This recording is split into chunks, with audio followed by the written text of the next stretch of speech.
Hi hello friends, welcome to Annohalli kitchen. ಇವತ್ತಿನ ವಿಡಿಯೋದಲ್ಲಿ ಹಸಿ ಖಾರನ ಬಳಸ್ಕೊಂಡು ಒಂದೊಳ್ಳೆ ರುಚಿಯಲ್ಲಿ ಎಗ್ ಕರಿ ಮಾಡೋದನ್ನು ತೋರಿಸ್ಕೊಡ್ತಾ ಇದ್ದೀನಿ. ಯಾವಾಗಲೂ ಒಂದೇ ಥರ ಮಾಡೋದಕ್ಕಿಂತ ಇವತ್ತು ಒಂದು ಸಲ ನಾನು ತೋರಿಸೋ ರೀತಿಯಲ್ಲಿ ಹಸಿ ಖಾರನ ಮಾಡಿ ಎಗ್ ಕರಿ ಮಾಡ್ಕೊಂಡು ನೋಡಿ. ಬಿಸಿ ಬಿಸಿ ಅನ್ನಕ್ಕೆ ಆಗಿರ್ಬೋದು, ಚಪಾತಿಗೆ ಆಗಿರ್ಬೋದು, ಬಿರಿಯಾನಿಗೆ ಆಗಿರ್ಬೋದು, ಯಾವುದಕ್ಕೆ ಬೇಕಾದರೂ ಸೂಪರ್ ಟೇಸ್ಟ್ ಆಗುತ್ತೆ. ನೀವು ಕೂಡ ಎಗ್ಗಲ್ಲಿ ಏನಾದರೂ ಡಿಫ್ರೆಂಟಾಗಿ ಮಾಡ್ಕೋಬೇಕು ಅಂತ ಅಂದ್ಕೊಂಡಿದ್ರೆ ಈ ರೆಸಿಪಿನ ಟ್ರೈ ಮಾಡಿ. ಸೊ ಈಗ ರೆಸಿಪಿನ ಸ್ಟಾರ್ಟ್ ಮಾಡೋಣ. ಈಗ ಆಲ್ರೆಡಿ ನಾನು ಎಗ್ ಕರಿ ಮಾಡೋದಕ್ಕೆ ಒಂದು 6 ಮೊಟ್ಟೆನ ಬೇಯಿಸೋದಕ್ಕೆ ಇಟ್ಟಿದ್ದೀನಿ.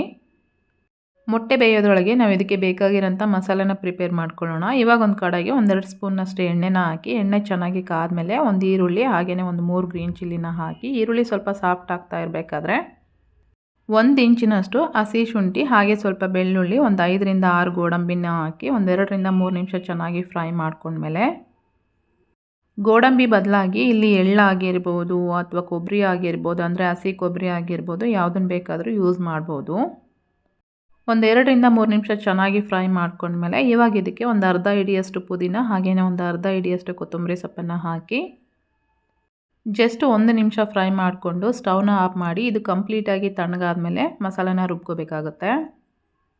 ಈಗ ಮತ್ತೆ ಅದೇ ಕಡಾಯಿಗೆ ಸ್ವಲ್ಪ ಎಣ್ಣೆ ಹಾಕ್ಕೊಂಡು ಮೊಟ್ಟೆ ಬೇಯಿಸಿಟ್ಕೊಂಡಿದ್ವಲ್ವ, ಆ ಮೊಟ್ಟೆನ ಇದರಲ್ಲಿ ಹಾಕಿ ಈ ಮೊಟ್ಟೆನ ಇದೇ ಎಣ್ಣೆ ಒಳಗೆ ಒಂದು 2ರಿಂದ 3 ನಿಮಿಷ ಚೆನ್ನಾಗಿ ಈ ರೀತಿ ಫ್ರೈ ಮಾಡ್ಕೊಂಡ್ಮೇಲೆ ಒಂದು ಅರ್ಧ ಸ್ಪೂನ್ನಷ್ಟು ಅಚ್ಚ ಖಾರದ ಪುಡಿ ಹಾಗೆಯೇ ಒಂದು 1/4 ಟೀ ಸ್ಪೂನ್ನಷ್ಟು ಅರಿಶಿನ ಪುಡಿನ ಹಾಕಿ ಒಂದು ಸಲ ಇದನ್ನು ಈ ರೀತಿ ಮಿಕ್ಸ್ ಮಾಡ್ಕೊಂಡ್ಮೇಲೆ ಈ ಮೊಟ್ಟೆನ ಸೈಡಿಗೆ ಎತ್ತಿಟ್ಕೊಂಡು ಅದೇ ಕಡಾಯಿಗೆ ಮತ್ತೆ ಸ್ವಲ್ಪ ಎಣ್ಣೆ ಹಾಕ್ಕೊಂಡು ಬಿರಿಯಾನಿ ಸ್ಪೈಸಸ್ನೆಲ್ಲ ಹಾಕಿ ಹಾಗೆಯೇ ಒಂದು ಈರುಳ್ಳಿನ ಕಟ್ ಮಾಡಿ ಚೆನ್ನಾಗಿ ರೋಸ್ಟ್ ಮಾಡ್ಕೊಂಡ್ಮೇಲೆ ನಾವಾಗಲೇ ರುಬ್ಬಿಟ್ಕೊಂಡಿರೋಂಥ ಮಸಾಲೆನ ಹಾಕಿ ಇವಾಗ ಅದ್ರ ಜೊತೆಗೆ ಒಂದು ಅರ್ಧ ಸ್ಪೂನ್ನಷ್ಟು ಗರಂ ಮಸಾಲ, 1.5 ಸ್ಪೂನ್ನಷ್ಟು ಧನಿಯಾ ಪೌಡರು, ರುಚಿಗೆ ತಕ್ಕಷ್ಟು ಉಪ್ಪನ್ನು ಹಾಕಿ ಒಂದು ಸಲ ಚೆನ್ನಾಗಿ ಮಿಕ್ಸ್ ಮಾಡಿಕೊಂಡು ಈ ಮಸಾಲೆಯಿಂದ ಸ್ವಲ್ಪ ಆಯಿಲ್ ಈ ರೀತಿ ರಿಲೀಸ್ ಆಗ್ತಾ ಇರಬೇಕಾದ್ರೆ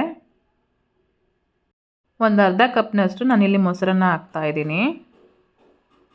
ಮಸಾಲೆನ ಹಾಕಿದ ಮೇಲೆ ತಳ ಹಿಡಿಯೋಂಥ ಚಾನ್ಸಸ್ ಜಾಸ್ತಿನೇ ಇರುತ್ತೆ, ಆಗಾಗ ಮಿಕ್ಸ್ ಮಾಡ್ಕೊಳ್ತಾ ಇರಬೇಕು. ಮೊಸರು ಹಾಕಿದ ಮೇಲೆ ಸಣ್ಣ ಸಣ್ಣದಾಗಿ ಈ ರೀತಿ ಉಂಡೆಗಳಾಗಿ ಕಾಣಿಸ್ತಾ ಇರುತ್ತಲ್ವ, ಚೆನ್ನಾಗಿ ಮಿಕ್ಸ್ ಮಾಡ್ಕೊಳ್ತಾ ಇರಬೇಕು.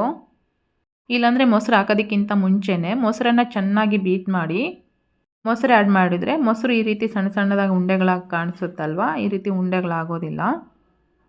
ಮೊಸರು ಹಾಕಿ ಮಿಕ್ಸ್ ಮಾಡ್ಕೊಂಡ್ಮೇಲೆ ಇವಾಗ ರುಬ್ಬಿಟ್ಕೊಂಡಿರೋಂಥ ಮಿಕ್ಸಿ ಜಾರಿಗೆ 1 ಕಪ್ನಷ್ಟು ನೀರು ಹಾಕಿ ಇದೇ ಕಡಾಯಲ್ಲೇ ಸೇರಿಸ್ಕೊಂಡು ಒಂದು 10 ನಿಮಿಷ ಚೆನ್ನಾಗಿ ಮಸಾಲೆ ಬೇಯೋದಕ್ಕೆ ಬಿಟ್ಬಿಡೋಣ. ಒಂದು 10 ನಿಮಿಷ ಆದಮೇಲೆ ಮಸಾಲೆ ಎಲ್ಲ ಈ ರೀತಿ ಗಟ್ಟಿಯಾಗಿದೆ. ಈಗ ಒಂದು ಅರ್ಧದಷ್ಟು ಲೆಮನ್ನ ಹಾಕಿ ಒಂದು ಸಲ ಮಿಕ್ಸ್ ಮಾಡ್ಕೊಂಡ್ಮೇಲೆ ಎತ್ತಿಟ್ಕೊಂಡಿರೋಂಥ ಮೊಟ್ಟೆ ಏನಿತ್ತಲ್ವ, ಮೊಟ್ಟೆನ ಹಾಕಿ ನಿಧಾನಕ್ಕೆ ಈ ರೀತಿ ಮಿಕ್ಸ್ ಮಾಡ್ಕೊಳ್ತಾ ಇರಬೇಕು. ಮೊಟ್ಟೆ ಹಾಕಿದ ಮೇಲೆ ತುಂಬ ಹೊತ್ತು ಬೇಯಿಸೋದೆಲ್ಲ ಏನೂ ಬೇಡ, ಜಸ್ಟ್ ಒಂದು 2ರಿಂದ 3 ನಿಮಿಷ ಬೇಯಿಸ್ಕೊಂಡ್ರೆ ಸಾಕು.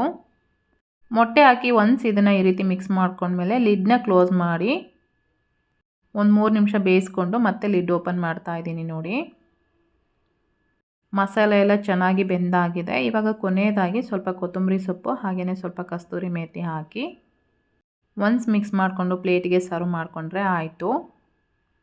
ತುಂಬಾ ಟೇಸ್ಟಿಯಾಗಿರೋಂಥ ಎಗ್ ಕರಿ ರೆಡಿ ಆಯಿತು.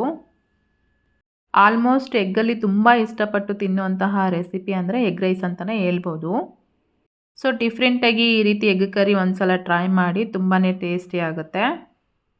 ನಾನಿವತ್ತು ಚಪಾತಿ ಜೊತೆ ಎಗ್ ಕರಿನ ಪ್ರಿಪೇರ್ ಮಾಡ್ಕೊಂಡಿದ್ದೀನಿ. ಸೊ ನೋಡಿದ್ರಲ್ವಾ ಇವತ್ತಿನ ರೆಸಿಪಿ ನಿಮಗೆಲ್ಲ ಇಷ್ಟ ಆಗಿದೆ ಅನ್ಕೋತೀನಿ. ಇಷ್ಟ ಆಗಿದರೆ ಈ ವಿಡಿಯೋಗೆ ಒಂದು ಲೈಕ್ ಮಾಡಿ, ಕಮೆಂಟ್ ಮಾಡಿ, ಶೇರ್ ಮಾಡೋದನ್ನು ಸಹ ಮರಿಬೇಡಿ. ಮತ್ತೆ ಹೊಸ ರೆಸಿಪಿ ಜೊತೆ ಸಿಗೋಣ. ಅಲ್ಲಿವರೆಗೂ ಟೇಕ್ ಕೇರ್, ಬಾಯ್.